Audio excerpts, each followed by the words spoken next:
Bismillahirrahmanirrahim. Alhamdulillahi Rabbil Alamin. Wassalatu wassalamu ala sayyidil mursalin wa ala alihi wa sahbihi ajma'in. Rabbi syrah lana sudurana wa yassir lana umurana wahlul 'uqdatam min alsinatina yafqahu aqwalana. Thabbit aqdamana wa tammim taqsirana ya rabbana ya rabbal alamin. La hawla wa la quwwata illa billahil 'aliyyil 'azim. La hawla wa la quwwata illa billah. La hawla wa la quwwata illa billahil 'aliyyil 'azim. Amma ba'd. Allahumma salli wa sallim wa barik ala sayyidina Muhammadin wa ala ali sayyidina Muhammad. Astaghfirullah alladzi la ilaha illa huwa ar-rahmanir rahim. Hayyul qayyum alladzi la yamutu wa atubu ilaih. Allahumma ighfir lana. Alhamdulillah, kita bersyukur kepada Allah Subhanahu wa taala. Dapat sama-sama dalam pengajian hadis 40 yang dikarang oleh Imam Nawawi radhiyallahu anhu. Wa nafa'ana bi 'ulumihi wa ja'alana minal mukhlishina bi qiraatih. Jadi kita sama-sama membacakan syarahnya yang bernama Al-Jawahir Al-Lu'lu'iyah yang dikarang oleh Syekh Muhammad ibn Abdullah Al-Jardani Damyati radhiyallahu anhu. Dia sampai kepada hadis yang 36. Rasulullah SAW bersabda, "Man batta'a bihi 'amaluhu lam yusri' bihi nasabuh." Jadi inilah ungkapan yang terakhir daripada hadis yang ke-36. Rasulullah SAW memberitahu kepada kita, "Man batta'a bihi 'amaluhu." Siapa yang amalannya tidak melajukan perjalanannya, lam yusri' bihi nasabuhu, nescaya nasab keturunannya tidak boleh mempercepatkan perjalanannya. Jadi ungkapan terakhir baginda sallallahu alaihi wasallam ni dia merujuk kepada hadis yang pertama lah. Maksud Rasulullah bersabda, "Faman kanat hijratuhu ila Allah wa rasulihi." Maknanya kita dituntut untuk berhijrah. Jadi berhijrah bermaksud satu perjalanan daripada satu titik kepada satu titik yang lain. Jadi perjalanan sebagaimana kita maklum, dia ada kelajuan yang tertentu. Ada yang berjalan kaki, lambat sampainya. Kalau ada yang naik basikal, ada yang naik kereta, yang paling cepat sekali naik kapal terbang daripada satu kawasan kepada satu kawasan yang lain. Jadi kita ada 7 tingkatan nafsu yang nak kita lintasi. Jadi Rasulullah SAW bersabda, untuk kamu melintas daripada satu tingkatan kepada satu tingkatan nafsu tersebut, sekiranya kamu tidak beramal, tidak bersoluk, tidak berzikir, dan kamu mengharapkan bahawa, oh saya keturunan yang baik, ayah saya dulu orang tarekat, datuk saya dulu orang tarekat, ataupun saya keturunan Nabi, ataupun saya keturunan apa sajalah yang dianggap sebagai kemuliaan. Jadi dia sangka dengan nasab tersebut dia boleh berjalan melintasi tingkatan-tingkatan tersebut dengan sendirinya. Maka Rasulullah kata perkara tersebut ialah kefahaman yang salah. Jadi Rasulullah bersabda, "Man batta'a bihi 'amaluhu." Maknanya amalannya sedikit, ataupun amalannya tidak sempurna, ataupun amalannya ialah amalan yang jahat, kita minta lindung lah. Jadi sekiranya amalannya tadi sedikit, fa'akharahu an rutbati ahlil kamal, menyebabkan dia tadi tak sampai kepada nafsu kamilah, nafsu yang sempurna tadi, tingkatan 7 tadi, nescaya lam yusri' bihi nasabuhu, lam yanfa'hu syarafu nasabihi. Nescaya walaupun dia mempunyai nasab yang mulia, keturunan Nabi, Sayyid, Syarif dan seumpamanya, maka perkara tersebut tidak memberi manfaat pada meningkatkan tingkatan-tingkatan nafsu tersebut. Jadi maksudnya nak bagi tahu untuk kita tadi memindahkan diri kita daripada nafsu yang jahat kepada nafsu yang baik, dia memerlukan kepada mujahadah, dia memerlukan kepada usaha. Nabi Muhammad sallallahu alaihi wasallam, makhluk yang paling agung, makhluk yang paling mulia, baginda sendiri bersuluk di Gua Hira, bersendirian di Gua Hira. Jadi kita yang mendakwa saya ahli bait, saya keturunan Nabi, kenapa pula kita tak mahu bersuluk? Kenapa pula kita tak mahu beramal? Dan kita yang bukan ada nasab sampai kepada Rasulullah SAW, maka lebih lagi kita kena kuat beramal.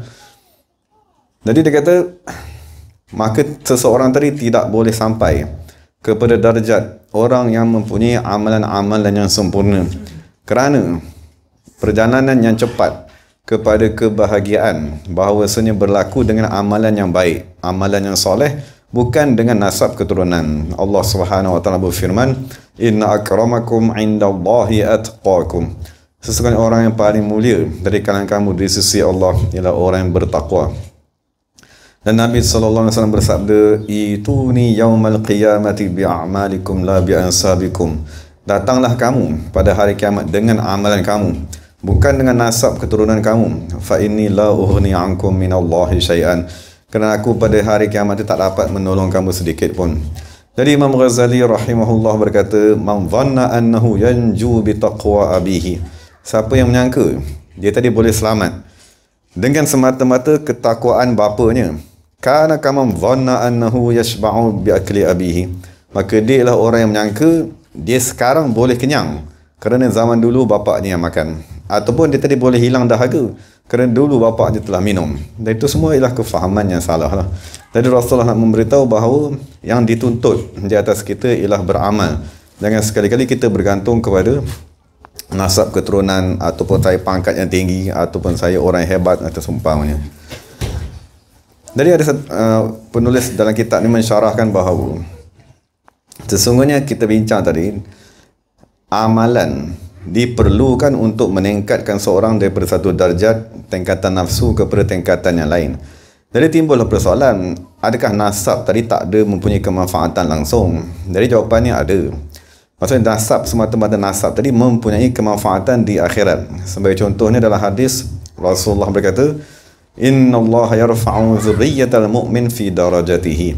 Sesungguhnya Allah Subhanahu wa taala akan mengangkat darjat zuriat orang yang beriman kepada darjat bapa dia yang beriman. Wa in kanu dunahu litaqarra bihim 'ainuhu. Sekalipun zuriat yang tadi berada di darjat yang lebih rendah, untuk Allah Subhanahu wa taala menggembirakan orang mukmin tersebut. Jadi nak dah bagi tahu, sekiranya kita tadi dapat di akhirat peningkatan darjat, bukanlah dapat dengan usaha kita dan mujahadah kita di dunia, tetapi dapat dengan sebab syafaat. Jadi itu yang nak dia bagi tahu, sekiranya ada orang yang boleh memberi syafaat kepada kita, maka kita akan dapat pertolongan di akhirat. Tapi yang dituntut sekarang ialah setiap orang beramal bersungguh-sungguh di dunia sebelum dia tadi berpindah di akhirat. Dan dalam satu pendapat yang lain dia kata nasab tidak memberi keturunan, tidak memberi kemanfaatan sekiranya orang tadi di dunia tidak beriman. Ataupun sekiranya di dunia tadi beriman, maka nasab ataupun anak-anaknya ataupun harta bendanya akan memberi kemanfaatan kepadanya. Seperti mana Allah berfirman, "Yauma la yanfa'u malun wala banun illa man atallaha biqalbin salim."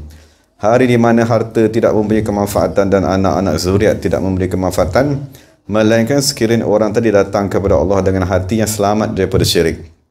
Maksudnya sekiranya di akhirat kita tadi selamat daripada syirik yang zahir dan syirik yang tersembunyi, maka barulah anak kita boleh memberi kemanfaatan kepada kita. Maksudnya dengan doa dia sampai kepada kita, harta kita boleh dijadikan sebagai sedekah jariah, memberi kemanfaatan kepada kita di dunia dan di akhirat. Tapi sekiranya fardu ain pada diri kita tak lepas, sekiranya kita tak lepas pada masalah hubungan kita dengan Allah Subhanahu wa taala, maka harta dan anak-anak tidak dapat memberi manfaat. Dan setengah ulama berkata, kemuliaan nasab yang tidak memberi kemanfaatan sekiranya kita pandang daripada sudut keduniaan, tetapi tidak menafikan kemanfaatan nasab tersebut di akhirat. Maksudnya kita bincang ni nasab Nabi Muhammad SAW. Kerana baginda SAW bersabda, maksudnya saya, orang tadi dikata saya keturunan Nabi.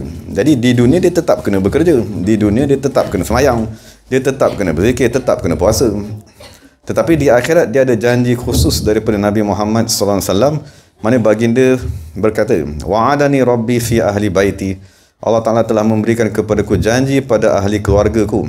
"Man aqarra minhum bitauhid wali bil balagh an la yu'azimahum."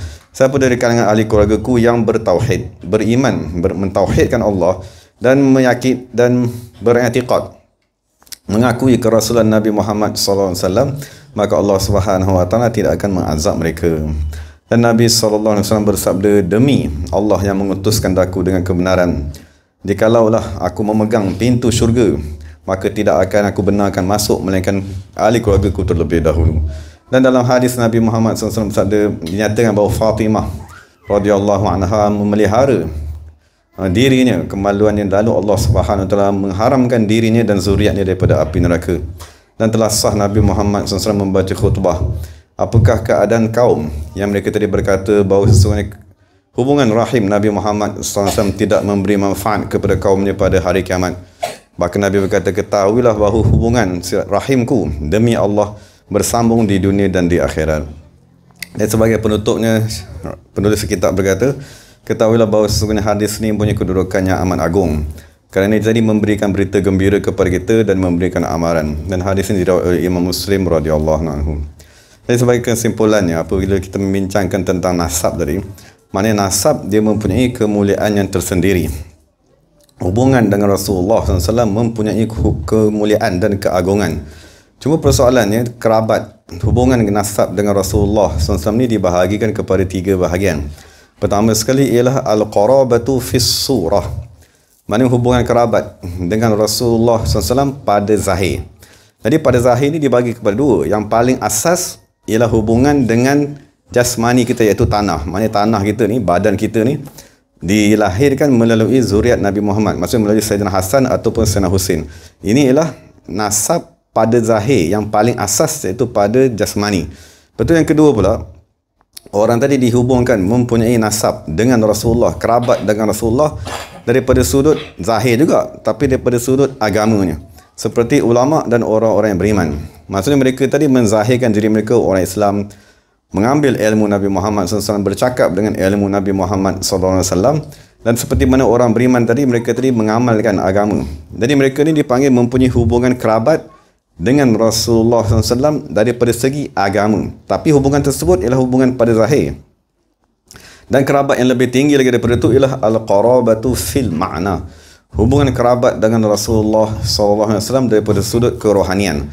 Maksudnya orang yang rohnya dilahirkan melalui roh Nabi Muhammad SAW, kal awliya, seperti wali-wali Allah SWT. Maksud kita yang beramal ni, moga-moga kita tadi mendapat kurniaan kerohanian daripada roh Nabi Muhammad.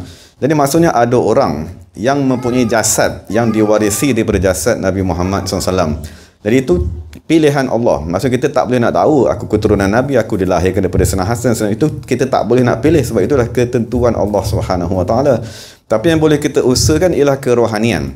Maknanya kita beramal, moga-moga kerohanian daripada Nabi Muhammad turun kepada guru dan turun kepada kita, maka kita mempunyai hubungan kerabat dengan Rasulullah SAW. Maksud kita jadi ahli bait. Tapi dihukumkan fil makna daripada sudut kerohanian. Sebagaimana Nabi SAW bersabda, Salman minna ahlul bait. Nabi kata kepada Salman yang berasal daripada Parsi tadi, dia ialah dari kalangan kami, ialah ahli bait. Dan kerabat yang paling tinggi ialah kerabat yang menggabungkan jasmani dan rohani. Maksudnya zahirnya jasmani ini ialah daripada darah keturunan Rasulullah SAW, dan rohani juga datang daripada kerohanian Rasulullah SAW, seperti wali-wali yang besar, seperti Khulafa ar-Rashidun, mereka yang agung lah. Maksudnya yang menghimpunkan perwarisan kerabat Rasulullah daripada jasmani dan rohani, itulah ahli bait yang paling agung sekali.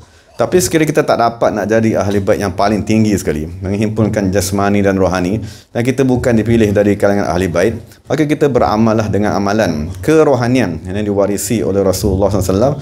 Moga-moga kita dihukumkan juga sebagai ahli bait daripada sudut kerohanian, bukan daripada sudut jasmani. Cuma yang nak ni ialah syafaat daripada Rasulullah di dunia dan di akhirat. Maksud kenapa kita nak jadi ahli bait tadi, walaupun daripada sudut kerohanian? Sebab Nabi dah janji, siapa yang menjadi ahli bait, siapa yang menjadi ahli keluargaku daripada sudut kerohanian ataupun daripada sudut jasmani, nescaya aku akan, Allah telah berjanji untuk tidak mengazab mereka. Itulah yang kita kehendaki, maksudnya selamat daripada neraka Allah SWT. Jadi segala yang baik daripada Allah SWT, segala salah silap daripada diri saya sendiri. Wa aqulu qawli hadza wa astaghfirullahal azim li wa lakum lisa'il muslimin wal muslimat. Bismillahirrahmanirrahim. Alhamdulillahirabbil alamin wassalatu wassalamu ala sayyidil mursalin wa ala alihi wa sahbihi ajma'in. Rabbana zalamna anfusana wa illam taghfir lana wa tarhamna lanakunanna minal khasirin. Allahumma ihfaz syarri sabah wa din wa sufi sihhatan wa afiatan wa salamatan wa afatan daimah. Allahumma nasuna husna adama hu zahirun batina bi rahmatika ya arhamar rahimin. Allahumma farij ummati sayyidina Muhammad sallallahu alaihi wasallam. Allahumma tuf bi ummati sayyidina Muhammad sallallahu alaihi wasallam. Allahumma arham ummati sayyidina Muhammad sallallahu alaihi wasallam. Subhana rabbika rabbil izzati amma yasifun wa salamun ala mursalin walhamdulillahi rabbil alamin. Taqabbalallahu minna wa minkum.